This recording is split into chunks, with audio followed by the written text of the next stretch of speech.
Friends, good evening.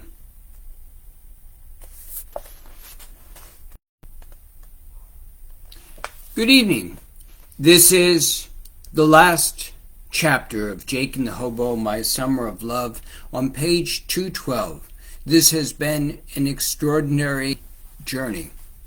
This story of Erasmus P. Hobbs, professional hobo, good Samaritan, wanderer, veteran, and with his friend, Jake Meadows, who wrote this book. Jake Meadows, who wrote this story about their adventures during that 3 months she was together with him. And she writes the story from 20 years after she first met him. So tonight we pick up with Erasmus has died. Surprisingly, shockingly, because he is the kind of person you think nothing could take him out. And so today we pick up. I sat on one side of Roshi and Sojourner on the other, and he held us close. We watched the sunrise wordlessly and ate our breakfast. I had shed too many tears and now felt empty. Hattie said, Roshi and I were with Erasmus. He didn't suffer, and he was at peace. He is a great spirit and friend. We have helped him to prepare him for the next life. Later I saw that Erasmus was swaddled in white cotton cloth in a shelter made of twigs. Tomorrow, according to his wishes, he'll be cremated, and his ashes spread to the wind, said Hattie. Is that okay with you, Jake? He asked as he put his hand on my shoulder. I nodded and needed to be held by Sojourner. Roshi said, I need to pray. Would you like to join me? Sojourner, Roshi, and I sat zazen and we chanted the Heart Sutras. As we chanted, the tears started again. I was sad Erasmus was gone, but I was also joyful that his pain was over. I thought of all the incredible fun and silly moments we had together. Leaping off 20-foot cliffs into cold water, singing with Mr. Sam at the diner, dancing in the streets of New Orleans, meeting Ruby in Cleveland, and the ordinary day-to-day fun. Even when we had long work day, it was always had an element of fun and play. Roshi prepared a small altar with candles and incense, and wore his traditional robes. I followed Roshi's lead as he chanted and blessed Erasmus. He bowed deeply in Gasho. My dearest old friend, may your next journey be even more outrageous and joyful than this one. New prayer flags hung from the trees at White Rock. The crows flew overhead and the multicolored flags fluttered in the wind. That afternoon and evening, I was mystified by how all these people we had met over the past few months now arrived to bid their last farewell to Erasmus P. Hobbs. How is this possible? Alice and Rumi drove from Cleveland. Marty and Liz and Mandy came from New Orleans. Phil the Tinker drove up in a psychedelic VW bus that said, Phil the Tinker, NDAA. Excuse me.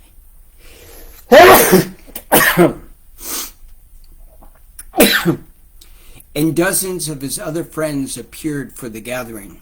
I was overwhelmed when I saw Henry David, Erasmus's son, who was the spitting image of Erasmus in his 20s, with the same Vermont accent and smile as his dad. When Henry David held my hand, it was like I was holding Erasmus's hand. Hello, you must be Jake, he said. Dad often wrote us about his adventures with you, and though he struggled with his health, he said this was one of the best times of his life. Thank you, Jake. I was a little jealous of all the fun you were having, but I had my farm and family in Vermont. Dad and I spent a lot of time over the past years healing our relationship. He was the first to admit that he hadn't been a good father at the beginning. often gone when I was growing up. But he changed when I was a teenager. Then he worked at being the best dad that he could. I've met many of his friends today, and I know he was an exceptional man. I am so proud of him. This is his grandson, E.P. Hobbs. E.P. Hobbs, Erasmus's grandson, was 4 months old in a Guatemalan baby sling. His green eyes, sparkled brightly as he giggled. Suddenly, the sound of a motorcycle broke through this peaceful reverie. Sojourner pulled up on a huge Harley motorcycle, her long dreads tied back, and she said, "Jake, I need to let off some steam. Jump on the back. There's a helmet for you." "Do you know how to ride this thing?" "Why didn't you find out?" "Jump on. I need some open road." And exhilarating as this helicopter ride was, this was equally astonishing and terrifying. I had no idea Sojourner knew how to ride a motorcycle. "Hold on," she called out. We soared up the road from White Rock and Schnellby Point. I held on tight, and after a few minutes I realized she not only knew how to ride, but rode like a fearless demon. "I need to see how this bike can handle a little speed." She gunned the bike, and soon we were flying. She let out a banshee scream. "Yahoo! Erasmus Plato Hobbs, we love you." He would have loved to have been here holding on tight. Soja quickly shifted down once we got on the main road north, and there were few cars. The red canyons and mesas gave way to evergreen forest, and the snow-topped mountains rose in front. Soja and I flew as the world raced by, and everything was fine until I heard a police siren. We pulled over to the side of the road with the police car lights flashing blue. "Don't worry, Soja. I know who this cop is." "Really?" "Officer Schiller. Do you remember me the other night? You helped me to find Hattie's place?" "Yes, you're Jake. I hope you found it okay." "It was perfect. Thank you for being so helpful. My best friend was dying. Because you helped me, I saw him before he passed on." "I'm sorry to hear about your friend, but why were you going over 80 miles an hour on the motorcycle?" Soja said, "Officer, it was my fault. I should have known better. I was blowing off steam, and this bike was faster than I realized." He smiled. "Keep the speedometer under 70 and you'll be fine." "Thank you, Officer Schiller. We are having a farewell for Erasmus at White Rock tomorrow. Will you join us?" "I'll try. And remember to go a bit slower. The roads are tricky." Our return was every bit as exhilarating, but at a slower pace. I was squeezing Soja so tight I was afraid her ribs would break. I had no idea what tomorrow would bring, but this moment now was perfect. When we got back to White Rock and the encampment at sunset, a fire was ablaze, and dozens of people were there. I got off the bike with unsteady legs. "Soja, this was the most fun, even though I was scared to death." We hugged. "Thanks, Jake. I needed that. It must have been at least a decade since I've ridden. Now let me find the person I stole the bike from and return it." Henry David came over with his son E.P. sleeping in a blue Guatemalan woven baby sling, and a jug band was playing Ripple by the Grateful Dead. He said, "Jake, the music's starting. Let's dance." "Ain't that kind of disrespectful?" I asked. "Come on, Jake. You know my dad. You never need an excuse to dance." E.P., Henry, and I danced, and as I closed my eyes, I imagined it was my last dance with Erasmus. I looked into Henry David's blue-green eyes. "For a dairy farmer, you dance pretty gracefully. For a hobo, you dance kind of fancy." "Yup, your dad taught me every step." Then Sojourner said to me, "Jake, I don't think I've had the pleasure of dancing with you." "Yes, my dear Soja. Come, let us dance to the edge of time. We danced by the bonfire with the flames leaping up and illuminating Emma Goldman with her luxurious metal glow, and the figure of Emma Goldman dancing above. The words, "If I can't dance, I don't want to be part of your revolution." The world had turned, and my revolution had begun.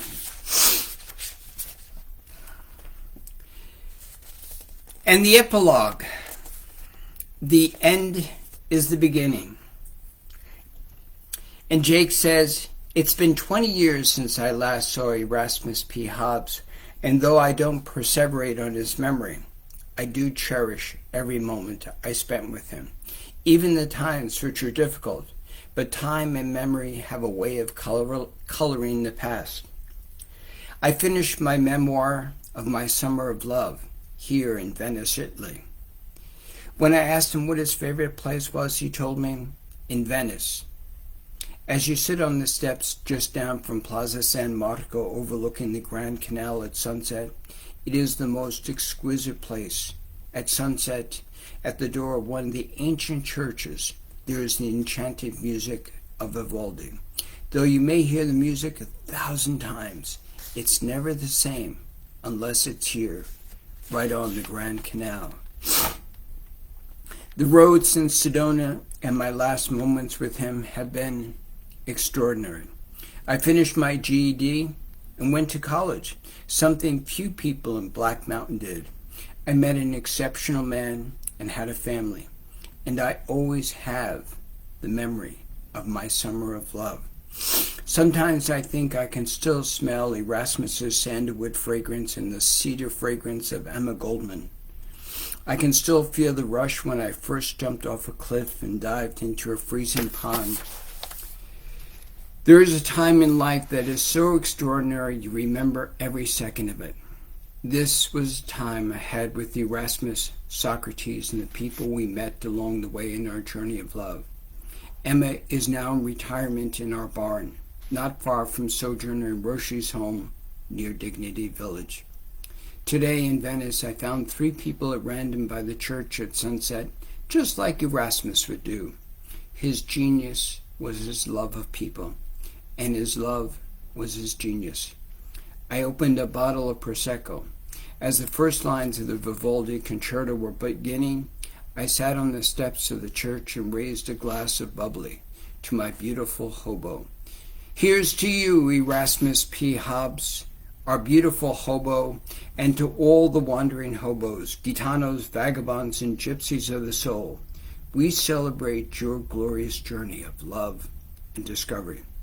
Sunset's colors of orange and gold danced across the setting sun over the Grand Canal.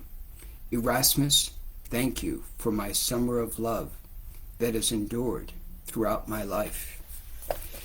Friends, this has been Readings of Jake and the Hobo, my summer of love. I'm going to do this again with a complete reading of the book. And please consider on Amazon, or you can type in Vermont Art Poetry Press. And on March 16th at Creative Pinellas Library, I will present stories of this. And if you have a book club or a literary event, even if it's far away, I would like to do a Zoom and a presentation talk on this story of Jake and the Hobo, my summer of love. And this has been an extraordinary adventure for me.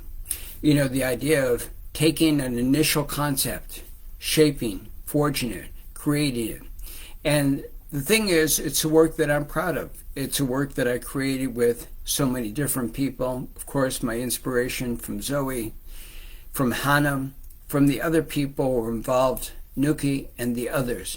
And people came together and helped to shape and create this. And what I hope is that it's a story that touches you, a story of adventure, a story of forgiveness, a story that is about the journey we all take towards forgiveness, redemption, reconciliation, the story of the simple joys of life. eating dinner with friends, playing music, laughing, the adventures in life.